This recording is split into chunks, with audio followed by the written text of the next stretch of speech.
Hello and welcome to the latest episode of Sports Moles Football Shorts. I'm Barney Corkhill. I'm here with our football editor Matt Law, and we're here to talk about game week 30 of the Premier League season. The Premier League is finally back after a long break.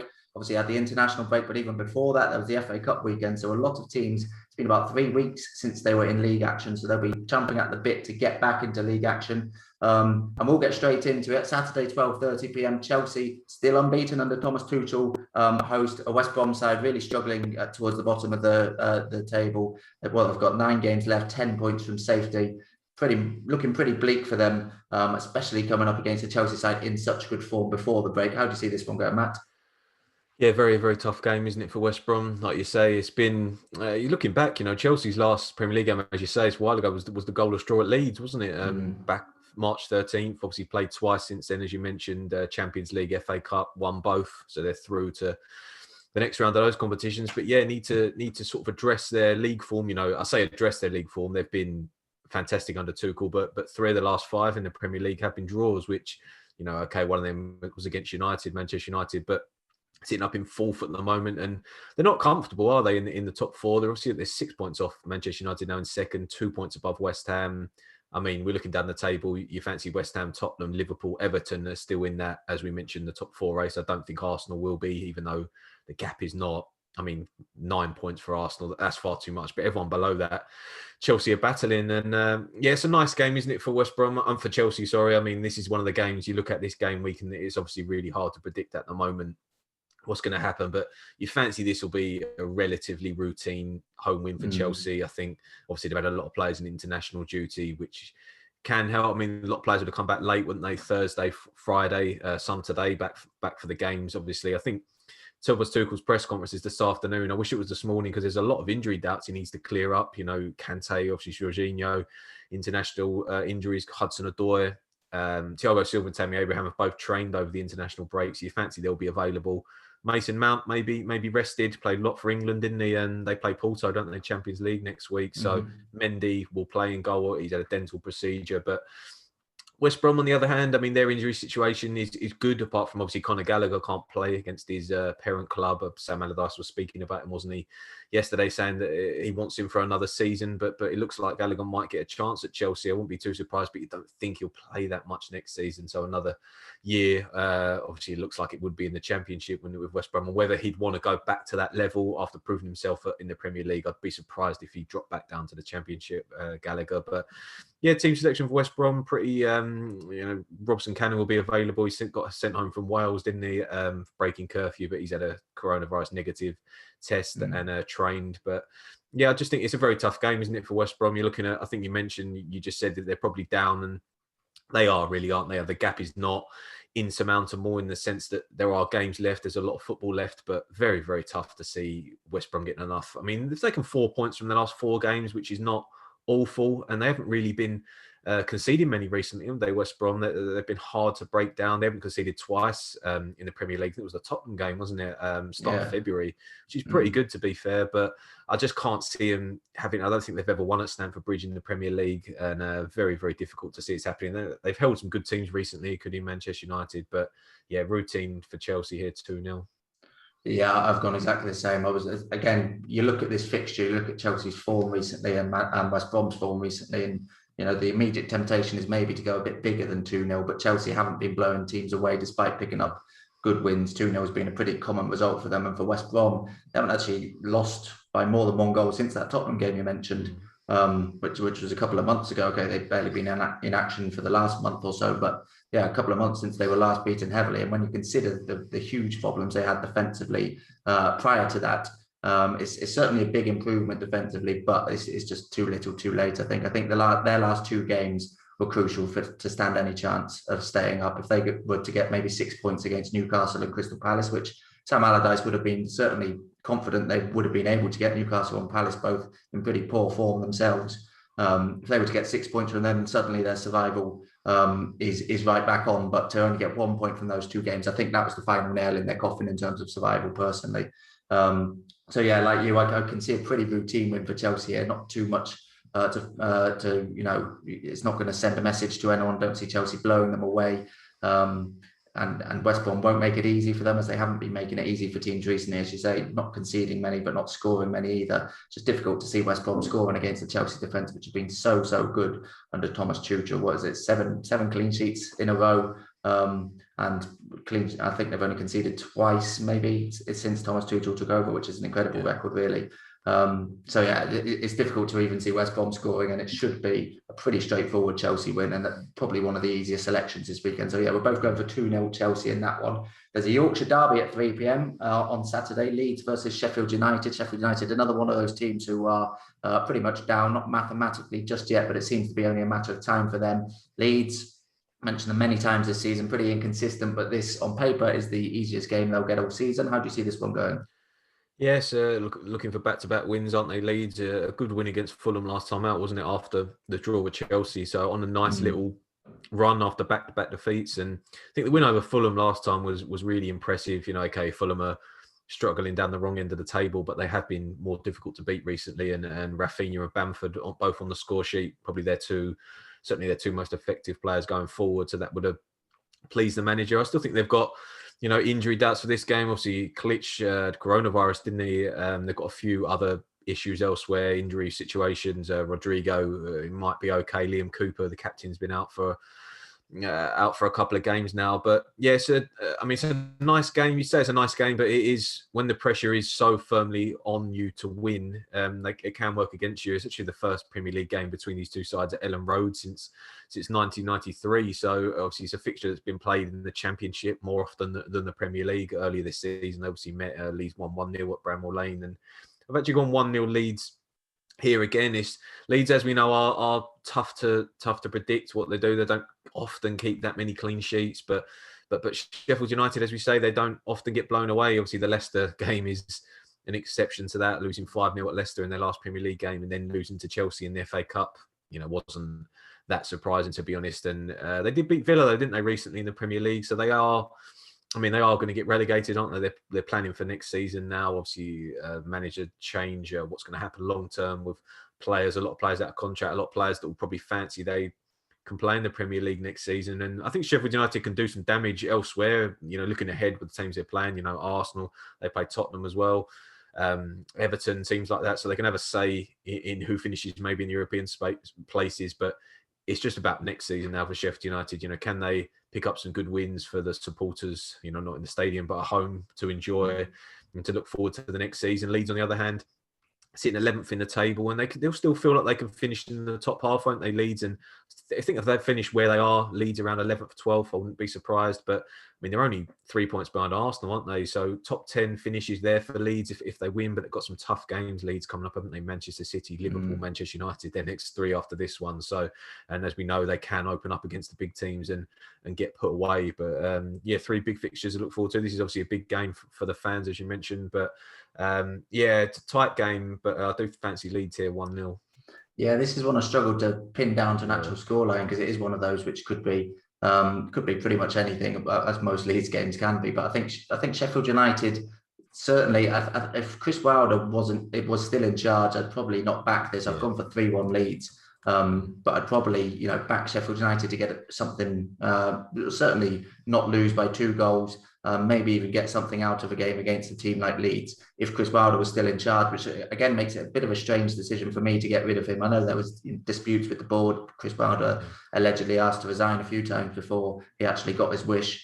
But yeah, it's just, Paul Heckingbottom, I don't think he's cut out to be a Premier League manager personally. We haven't seen too much of him, obviously, at this level, but even his time as Leeds wasn't particularly convincing. At this sort of level, that was obviously in the Championship it came with, and obviously he'll be coming up against his former club here. But I think with Chris Wilder, the players really fought for him, and that's why you didn't get him blown away all the time. I think they're a lot more likely to get blown away, as they did against Leeds, without Chris Wilder at the helm. Obviously 3-1's not a hugely heavy defeat, but they don't concede 3 goals in a match very often, or they didn't under Chris Wilder, and I can just see that becoming more common going forward. So I can see Sheffield United struggling in this one. I think, as you say, their focus is entirely on next season, and that can work one of 2 ways. It could take the pressure off a little bit, and allow them to play a bit more freely, and we can sometimes see these sorts of teams become a bit more dangerous towards the end of the season because of that. But on the other hand, their minds could be set on this season, which could make them a bit of an easy touch in the closing stage of the season. And for Leeds, looking ahead, you mentioned those next three games they've got: Man City, Liverpool, Man United. They'll know they'll struggle to get points out of those ones. I know they like to go toe to toe with those teams and can really damage those teams, and arguably will probably get more chances against those sorts of teams than maybe they will against Sheffield United, just because of how they play and how the opposition play. But they won't really expect to get too many points out of those games, whereas they'll be expecting 3 points out of this one, and that makes it all the more important if they're finishing the top half, which, as you say, would be a really good achievement in their first season back after promotion. And we have said we've criticised Leeds a bit at times. We've said they're inconsistent, but look at their league position. They would have taken that at the start of the season straight away. And you mentioned 3 points off Arsenal. They're 7 points by Liverpool, which is crazy for a newly promoted team, and considering how Liverpool did last season as well. So they've got to be happy with this season, but they want to finish it strongly. I can see them certainly making a start to that with a victory here. So I've gone for 3-1 to Leeds, and that both going for Leeds wins. A really big game Saturday, 5:30. There's 2 big games to finish off Saturday. First of that is Leicester versus Manchester City. It's third place versus first place. Man City back to winning ways, very much now back to keeping clean sheets as well.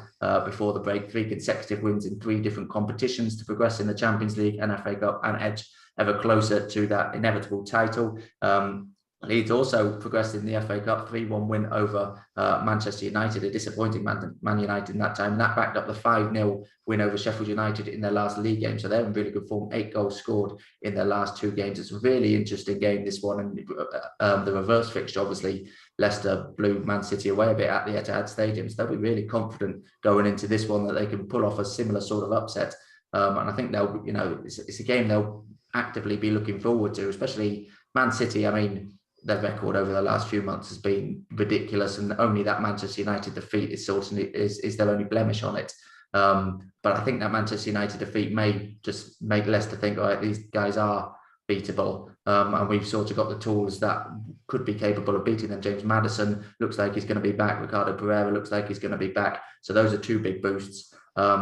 So I think Leicester will give Man City a really good game. It just is very hard to back against Man City at the moment when they're just this juggernaut which keeps on rolling on. They might have one eye on Borussia Dortmund. It's arguably, even at the start of the season, Champions League was their number 1 goal, but certainly now when they look like they've got the Premier League wrapped up, the Champions League will be their number 1 target. So it'll be interesting to see if there's any changes made to that, maybe a bit of rotation and some key players rested.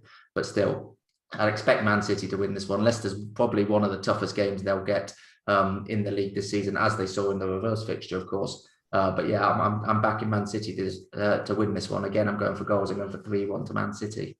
3-1. Yeah, I've gone a draw here.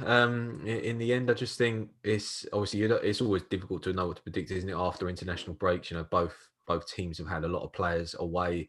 I just think Leicester. I mean, I wasn't sure a few weeks ago whether they'd have enough to finish in the top 4. I was concerned, but now their position in the table means 7 points clear of West Ham in 5th. I think that top 3 as it is now will stay the same. I expect that to be the top 3. I wouldn't be surprised if United were 3rd. Leicester maybe going above them, but it's the position below that. Chelsea, as I mentioned, the last top 4 race. But you just look at Leicester's 11. I mean, the 11 that played against United last time out, as you mentioned, Maddison coming back in potentially, definitely in the squad, probably will start. Ricardo as well. When you put those 2 players into the 11 that played against Manchester United, it's just a really, really good side, isn't it? The 3 centre-backs, Soyuncu, Evans, Fofana, and Didi Tillemans. That's an unbelievably good back 5. Vardy, Iheanacho's full of goals at the moment, and it's a really, really good 11 that he can put on the field. Obviously, that the quality does drop off when they get injuries, but you look at players like James Justin and players like that, they're injured at the moment. Harvey Barnes, excellent players. But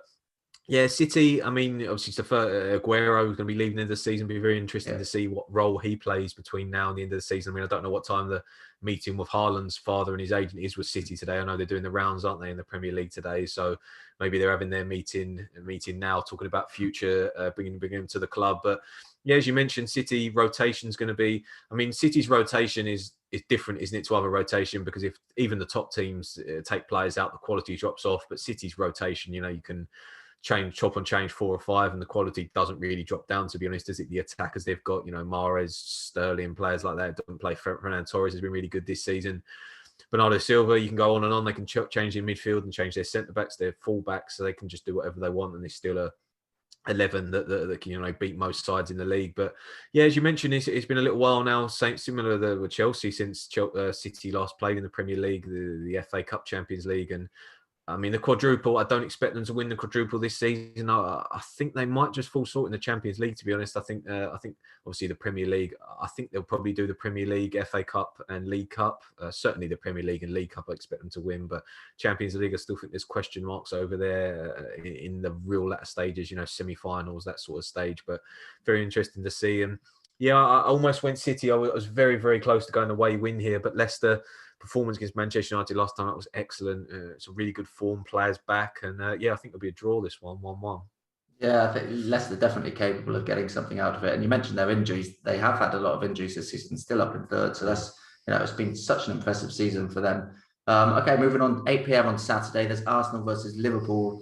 A huge game, in any season, really. Obviously, both teams have underperformed so far this season.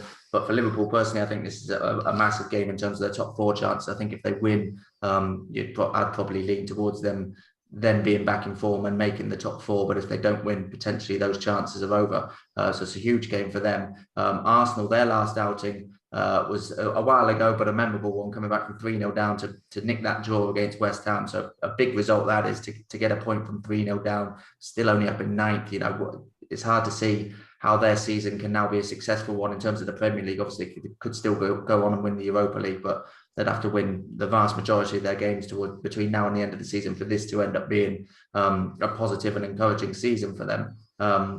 Obviously, these games are usually full of goals, full of drama, full of entertainment, and I'm expecting something similar. I've gone for a lot of goals on this Saturday. I'm expecting something similar here.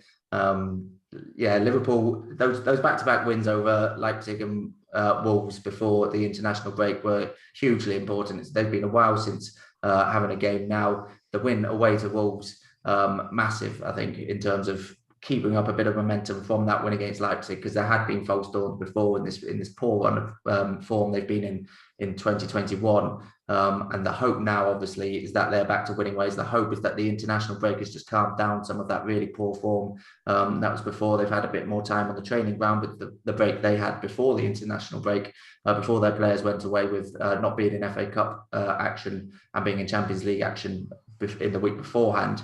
Obviously, you've got Real Madrid coming up in the Champions League next week, which is a massive game they'll all be looking forward to. So 2 big games in a row for Liverpool, this one. I'm backing Liverpool to win. I'm backing a 3-2 win, just because this game usually has goals. I think it's up there with the most goals in Premier League history, this fixture. And Arsenal, I don't really trust their defence. Liverpool's defence has actually looked pretty solid with Kabak and Phillips in there. They've started to finally form some semblance of a partnership back there, which has been missing for the vast majority of the season with all the injury problems.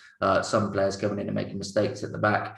And if they can keep those two and they can start to form a bond and start to form a partnership at the back, it's obviously not going to be a Van Dijk Gomez level partnership, but they have looked solid, more solid certainly in the last couple of games. There's that big question mark over Liverpool at the moment. Is this another false dawn, as we have had so far a couple of times this year? But I'm hoping that win over Wolves really gets them back to winning ways. And Arsenal, a team they enjoy playing against and enjoy scoring against quite a lot. So yeah, I'm going for 3-2 Liverpool win here, rather maybe more in hope than expectation, I think.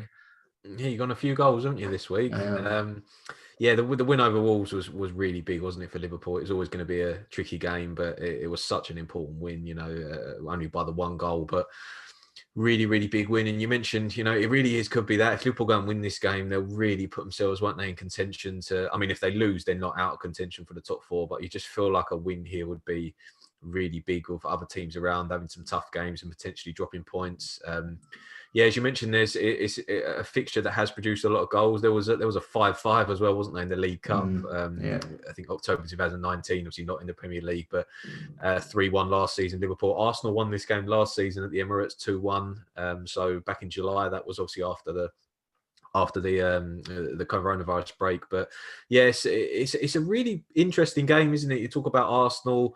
Last time out, they got a lot of praise for coming back from 3 goals down, but it just shows they've still got that in them, that they can go 3-0 down at the blink of an eye and then have to fight back. And they played well in the second half of that game, Arsenal, to be fair, and got some really good players. You know, Odegaard's been really good, isn't he? They obviously want to sign him permanently. Lacazette's found a bit of form. Aubameyang off form. I think obviously Saka's involvement. I mean, he didn't play for England, did he? He was in the squad. I mean, I'd be surprised if he came back in. I don't think he's been definitely ruled out of this, but you'd fancy that he wouldn't play. And when Saka doesn't play, he just feels like it takes a lot away from Arsenal. For me, he's one of their best 3 or 4 players with Kieran Tierney. I think he's a really good player as well. So Liverpool, as you say, they've looked better, but is it going to be, as you mentioned, a false dawn in terms of, looking forward? It's a big period for Liverpool, isn't it?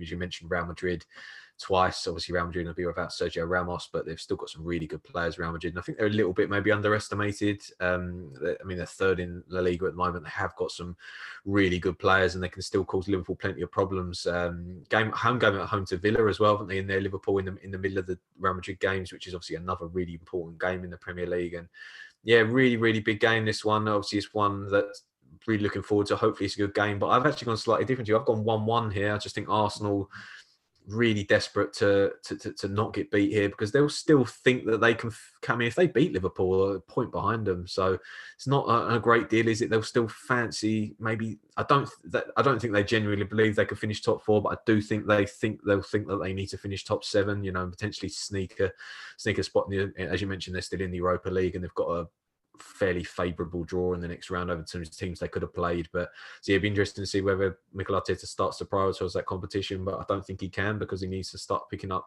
consistent run of form in the league. But yeah, I think tight game here, 1-1. I think prioritising Europa League is risky. It does make sort of sense because they're not going to get into the Champions League through the Premier League, but it is risky because if they go out, which they could easily do, obviously in a knockout tie, then they could be left without any European football at all next season. Yeah. Okay, on Sunday we kick off with Southampton versus Burnley. Southampton beat Bournemouth last time out in the FA Cup to return to winning ways, having lost at home to Brighton in their last league game. Burnley picked up that really good win at Goodison Park against Everton. Dwight McNeil scoring a great goal in that game to edge them further away from danger. What is it now? 7 points. They are clear of the relegation zone. It's a nice little gap to have at this stage of the season. They'll obviously want to extend that and want to have a few more wins under the belt. They've got Newcastle at home coming up, which is certainly a game they'll be eyeing as a chance to get 3 more points under their belt. But how do you see this one going, Matt? Yeah, it's a very, very tough one, isn't it? Predict one of the toughest. This is one I struggled with, to be honest. I think recently Southampton beat Burnley early this season, didn't they? But Burnley's record against Southampton is really good recently, certainly in the Premier League. Plenty of wins, 3 draws in there as well. But I'm slightly regretting this maybe, but I have just gone Southampton here. I think Burnley's last defeat was away from home at Tottenham, 4-0. Since then, they've drawn with Leicester and Arsenal at home. And obviously, as you mentioned, won at Everton, which was really impressive. But I just think Southampton, I mean, they won in the FA Cup, didn't they? That would boost their confidence against Bournemouth, and obviously got the FA Cup to look forward to, a semi-final that, okay, against Leicester, but it's the team they would have probably wanted to play rather than the other 2 teams in the semi-final. And yeah, I just think, exactly the same record this season. 29 games, 33 points for Southampton and Burnley. Southampton are now, looking to stay clear of that. I don't think they'll get relegated, but the gap, as we say, from Fulham is 7 points. It's not insurmountable, and Southampton's form, as we say, has been really poor, and they just need to steady and maybe finish.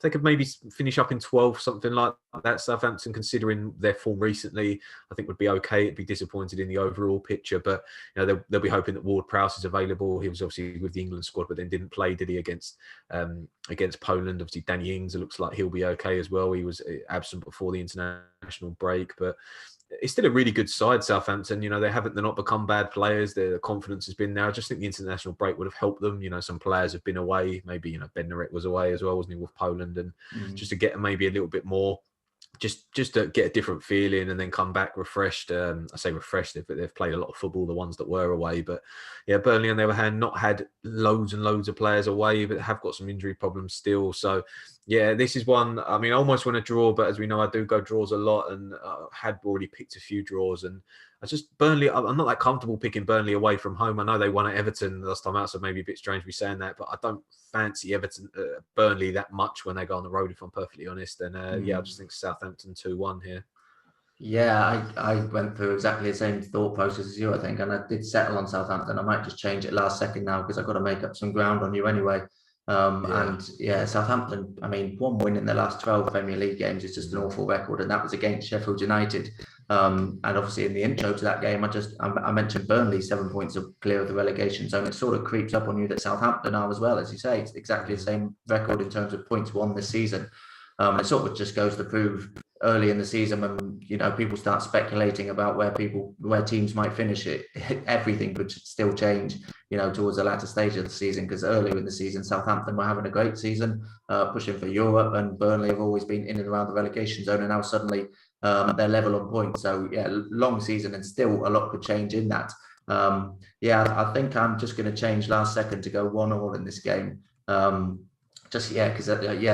I'm not too comfortable picking Burnley to win away, or maybe even to pick up a point away from home. Certainly not a win. But Southampton's Premier League record in the last few months, since the turn of the year, since even before the turn of the year, it's just been so bad. It's difficult to back them, and they're sort of going in one direction. Whereas Burnley, with a few, draw against Leicester, draw against Arsenal, win against Everton, that's good form for a team like Burnley to be picking up points against Leicester. Okay, Arsenal have been a bit of a shadow of themselves so far this season, but it's still a big point for them. And then that win, as we said, at Goodison Park, which neither of us really saw coming. They were in really good form before the international break. There is always the danger, as we've alluded to a few times, that international break can rob a bit of momentum from them if you are on a good run of form.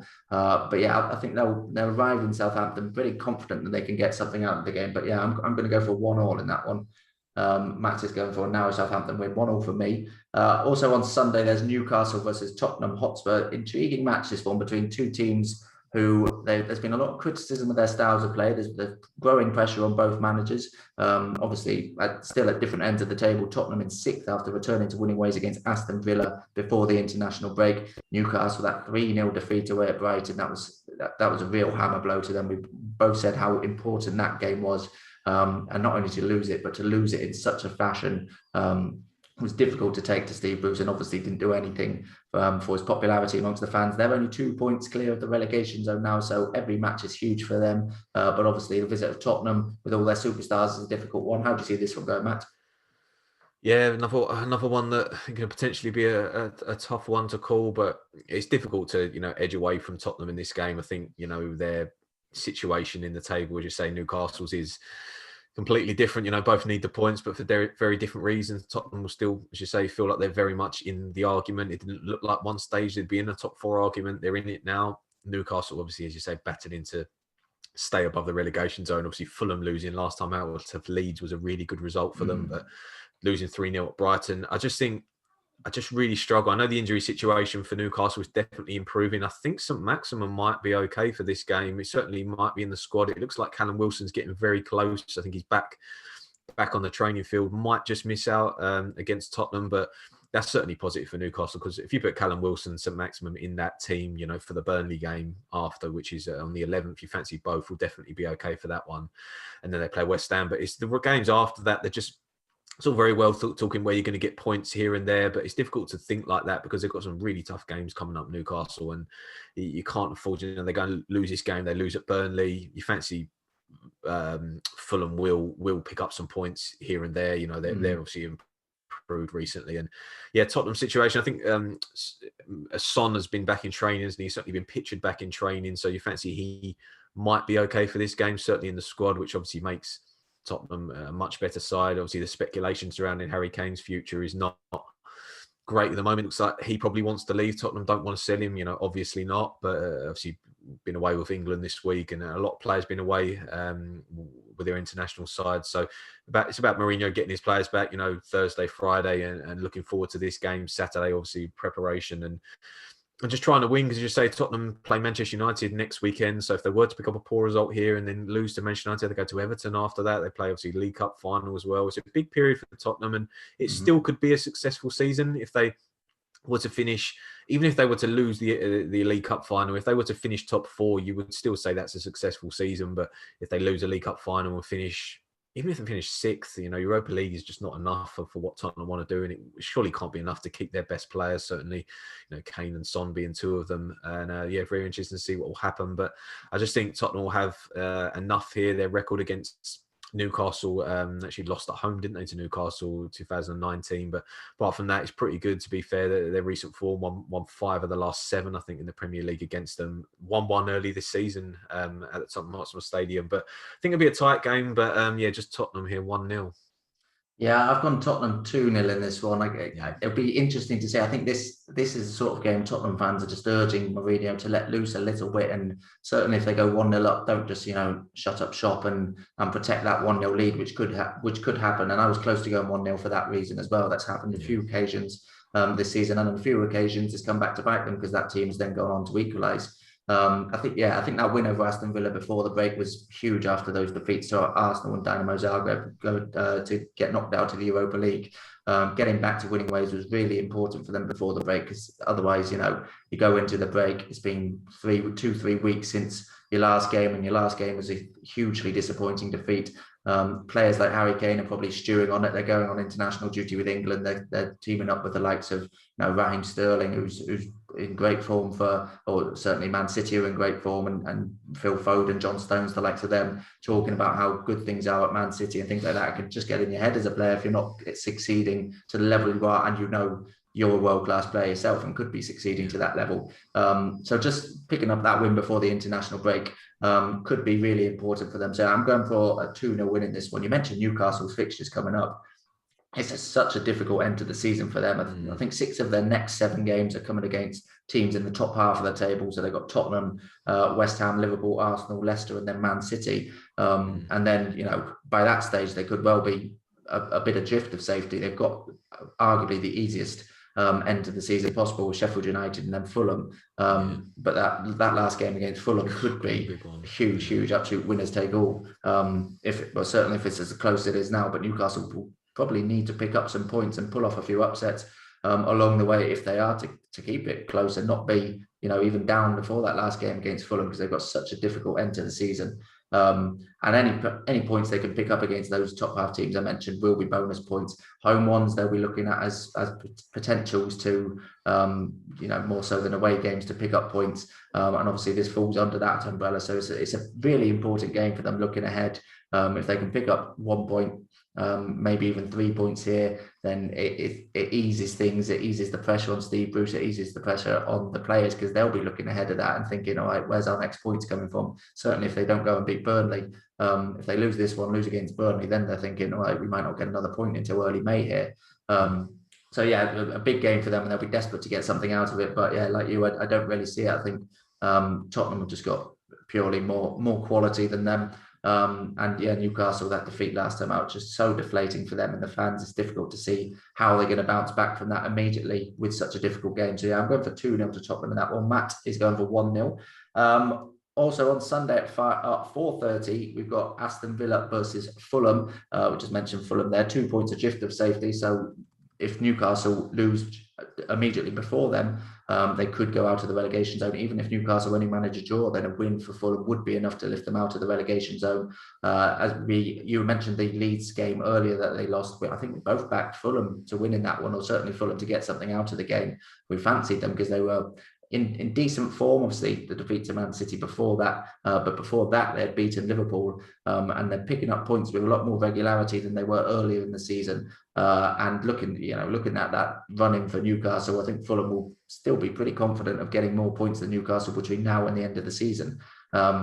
This is not an easy game for them, but Aston Villa have been inconsistent of late. They've lost to Sheffield United not too recently. They only drew with Newcastle. So Fulham will certainly be viewing this game as an opportunity to get 3 more points on the board, a vital 3 points especially.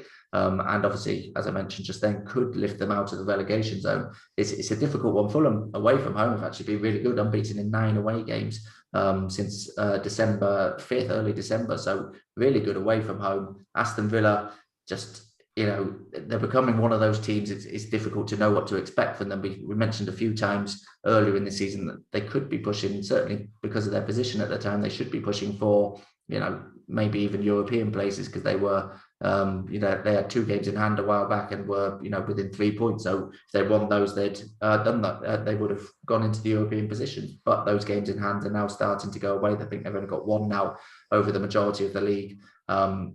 and now they're in mid-table. So I think now they're battling for a top half finish at best. But even if they finish 11th or 12th, you'd still say that's a good season for Aston Villa. So this is a big game for them, I think. Obviously, much bigger for Fulham and much more must win for Fulham. It's another difficult one to call, isn't it? I went back and forth. I went for an Aston Villa victory. Jack Grealish being back is obviously huge for them, and that just tipped it in the scales of Aston Villa for me. But I'm not entirely confident on this one, I've got to say. But I've gone for 2-1 Aston Villa, but I wouldn't be surprised to see Fulham get something out of this one.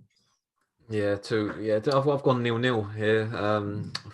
I just think Fulham will get, as you say, away from home. They've been okay. We talked about Newcastle's end to the season. Fulham have got some really tough games coming up, haven't they? And they go to Arsenal and Chelsea and back-to-back games, and second from the penultimate game of the season, they go to Old Trafford. So if you're looking at Fulham, keeping it alive into the last game and potentially having to go into Old Trafford and get something, it's a tough. This is why this game is so big. This game, Wolves at home, they play Burnley as well, but just gone off, lost 3 of the last 4. Fulham, little tough period. Obviously, one at Anfield there, but they have been very, very tough games. I think the one against Leeds last time, as you mentioned, was really disappointing. The Manchester City one, almost a gimme. Really good, expect to win that one, but I think they would have fancied their chances of at least not getting beat against Leeds last time out. And there's this talk, isn't there, at the moment of Villa without Grealish. Some people are saying they're relegation strugglers without him. I think that's probably a little bit harsh considering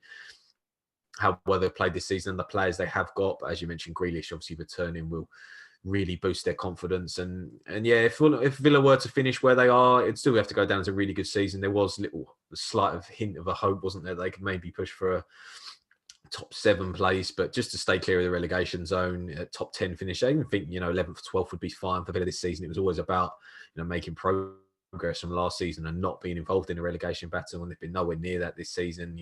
Can they go in this summer and improve the squad, certainly keep hold of Grealish? They'll be expecting to do that and hoping to do that. I still think they need another striker, depending on whether Wesley can come back to any sort of form. I think they need another option to Watkins in the final third, as good as he's been this season. But Fulham need a striker as well, but a lot of business will be on hold until they know whether they're going to be in the Premier League next season. And I just think Fulham, I do like Fulham a lot, and I do hope they stay in the league, but I'm just struggling to get back until go and win this game. It wouldn't be a surprise at all. You mentioned when one of Liverpool, and that's obviously a tougher game, not at the moment, but on paper, a tougher game than going to Villa. But yeah, I just think goalless draw here.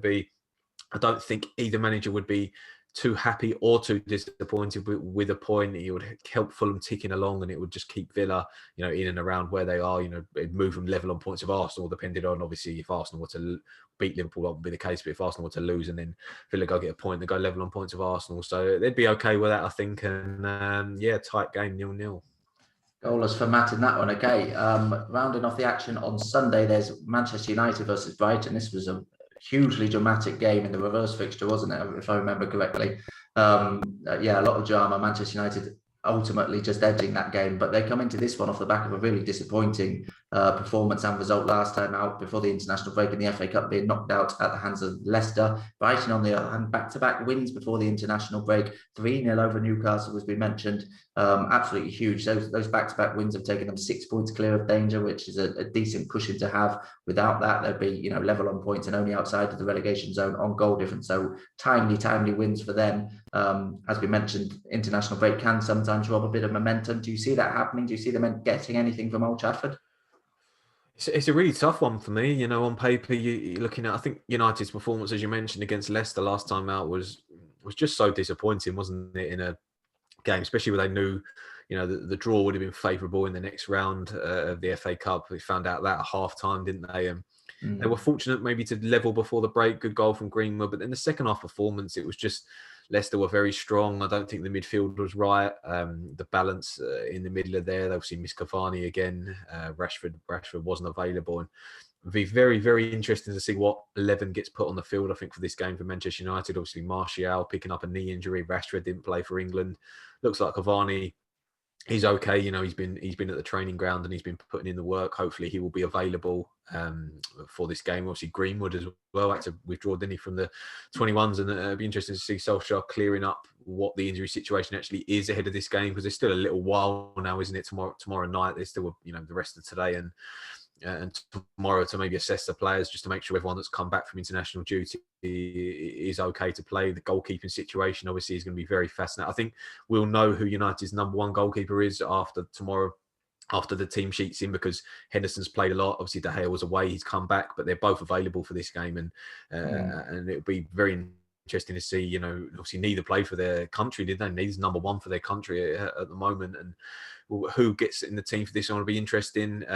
You know, United's Europa League draw against Granada, good team Granada. They're very, very dangerous, but it is favourable. You know, those two legs come in the middle of the Tottenham game, so this is a really important game for United. You know, still very much in that battle for the top four. The recent win over West Ham was a really big one, their last Premier League game in the middle of last month, but sitting second in the table, as we mentioned, you know, a good gap over West Ham, 8 points, but a good gap suddenly doesn't become so good if you know, maybe draw here, lose to Tottenham, other teams around start to close the gap. And as we say, it could still be a successful season for United, you know, second in the league. And if they were to win the Europa League, obviously disappointment in the FA Cup, but that would be a really good season. And looking forward to next season. Obviously, they need to invest this summer. But Brighton, as we say, you know, we praised them early this season, didn't we? The results weren't always there, but the last two games, the win over Newcastle was excellent. The win over Southampton was really good. And it's put them they're still not anywhere near mathematically safe. They still could be dragged into trouble. You know, definitely could still be. They've got some tough games coming up. You know, Everton and Chelsea after this one, then play Sheffield United. But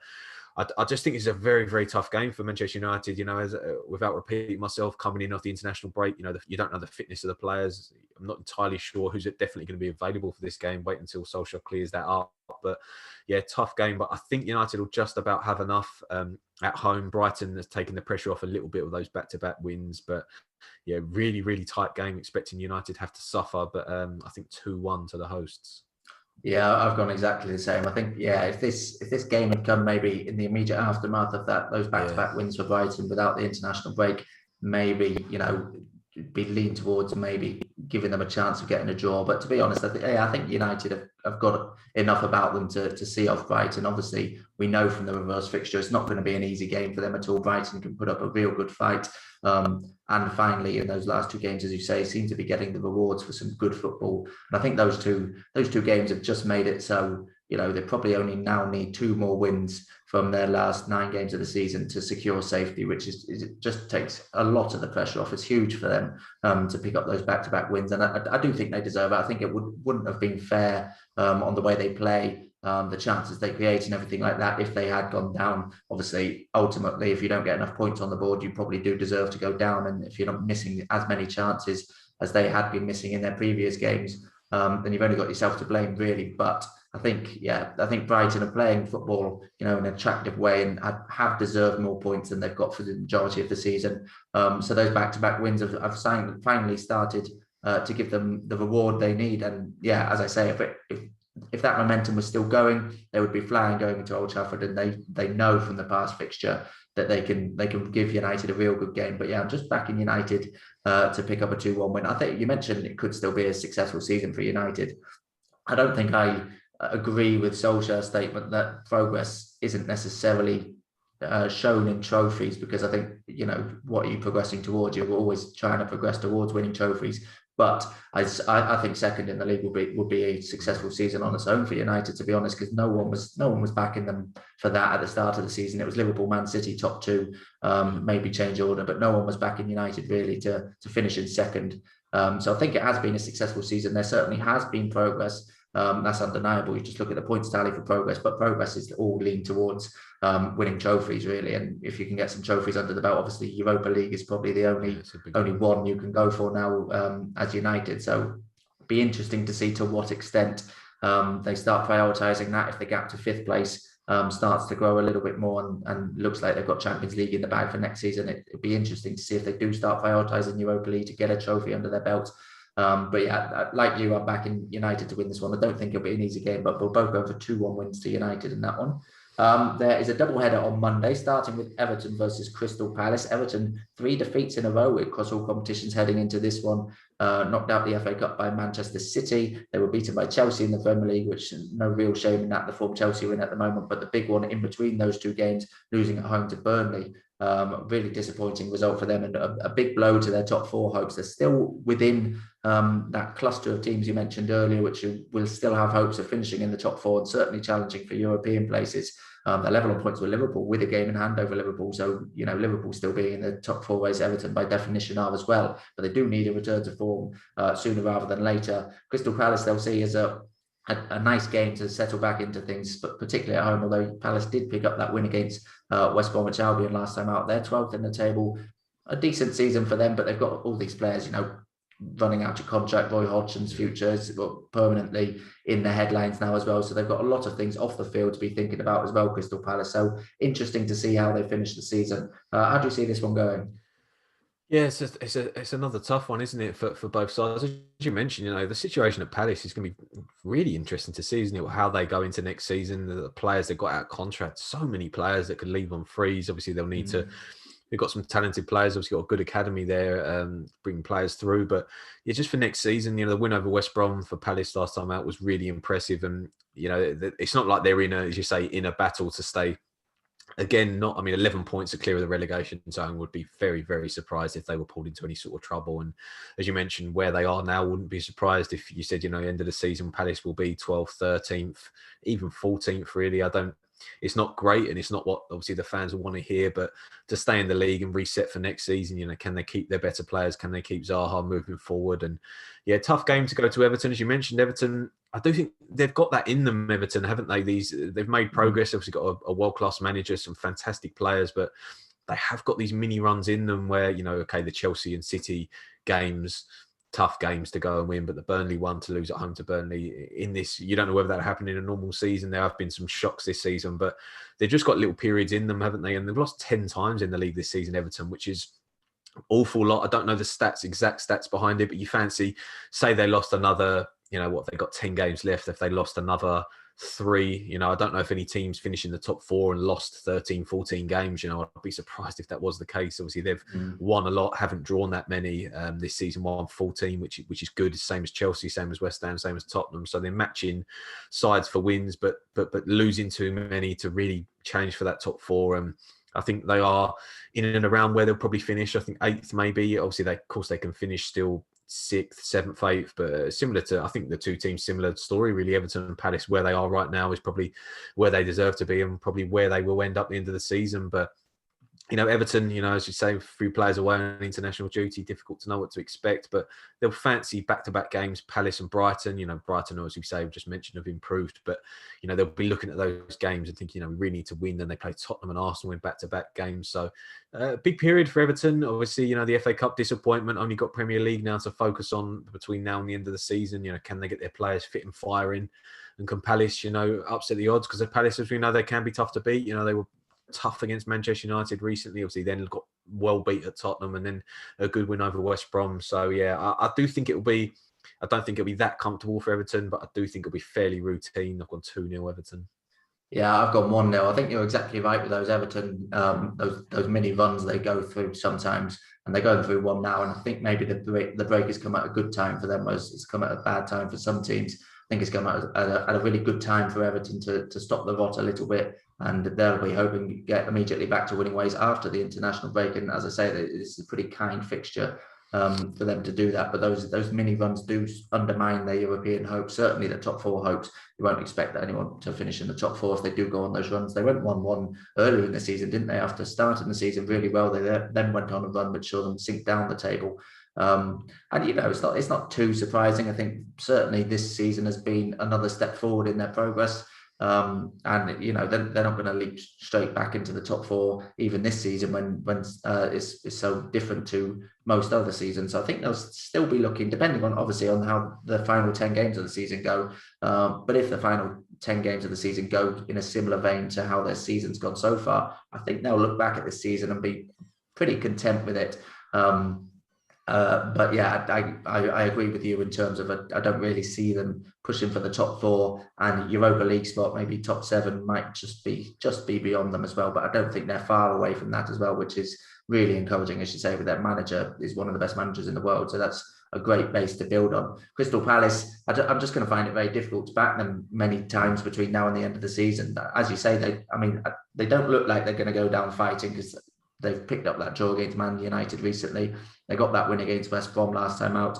But I think there are going to be games in there where, like the Tottenham game, they get beaten relatively heavily, just because they're pretty much safe, not too much to fight for between now and the end of the season, not too much to fight for. I mean, you could argue some of them are fighting for their Crystal Palace careers, but the age of them, I think they're sort of getting to a stage now where a lot of them are going to be expecting to move on in the summer and not get a contract renewal. A lot of them will be thinking, right, if I was going to get a contract renewal at this age, probably would have been offered a 1-year one by now. And there are reports now that Crystal Palace are planning a big summer overhaul, change of manager, big change of players as well. So yeah, I think a lot of them will be coming not only to the end of the season, but to the end of their Crystal Palace careers, and with not too much to fight for. As I say, I think it's going to be difficult to back them too many times between now and the end of the season. I've just gone for an Everton narrow win here, 1-0. Everton, as I say, it's hard to trust them when they're going through these mini runs. So until we know that we're sort of out of it, I'm not comfortable backing them to win by much more than a goal. But I think they've got more quality in their team than Crystal Palace. And with the points I made earlier, yeah, just backing Everton to win that one. The final game of the game week is Wolves versus West Ham. West Ham were on the end of that 3-3 draw against Arsenal before the international break. Such a disappointing result for them. Obviously, they did it against Arsenal's North London rivals earlier in the season, coming from 3-0 down to draw with Tottenham 3-3. But this one, to blow a 3-0 lead against Arsenal, which would have put them level on points with fourth place Chelsea, just a massive blow to their top four hopes, not only for the 2 drop points, which obviously really important, but also the momentum, the feel-good factor beating Arsenal pretty comfortably would have given them, and bouncing back from the defeat to Manchester United before that immediately, because those backup games after defeat are so important if you're in and around that top 4 battle to immediately return to winning ways is so important for them. So it'd be interesting to see how they bounce back. Perhaps another team the international breaks come at a good time for. But there's no doubt, as we said, with a few teams so far, there's no doubt that this season's been a really good one, even if they finish up outside the top 4. But you just smell that there's the opportunity for them, and they'll be fancying their chances against the Wolves team, who have had a pretty indifferent season, 13th in the table, 9 points clear of the relegation zone. You'd fancy they're not going to get dragged into that. I think they still need one more victory to really be truly safe. But 9 games left, you'd fancy them to get that victory sooner rather than later. But this is a difficult game for them. It just hasn't been a very good season for them. It's just never really got going. They've had setbacks. They've never had that much consistency in their results. Just a really difficult season for them. And I think this game, West Ham have got so much more to fight for than Wolves. West Ham have been so much more impressive than Wolves have this season. I think if you actually look at their squads player for player, I don't know if there's too much difference between them, but I think the difference they've had so far this season makes West Ham favourites for this one for me. And I've just gone for a 2-1 West Ham win.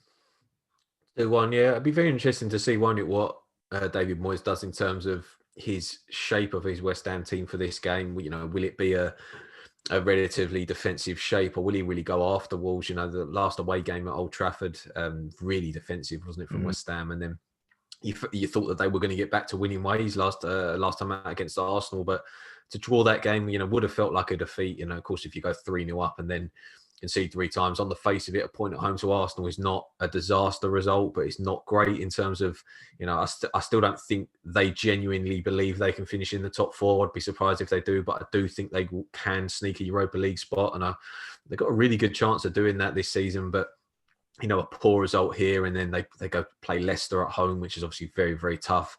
Play Newcastle away, a Newcastle side that we probably have Wilson maximum, St Maximum. Then they play Chelsea at home. It's a tough period for West Ham, and this is one of those games that if they could get a win here, it would be absolutely massive for what they're trying to do. But I just think it'll be a draw here. I think Wolves, as you mentioned, I completely agree. Not an awful lot to play for the rest of the season. It's been a very, as you say, inconsistent season.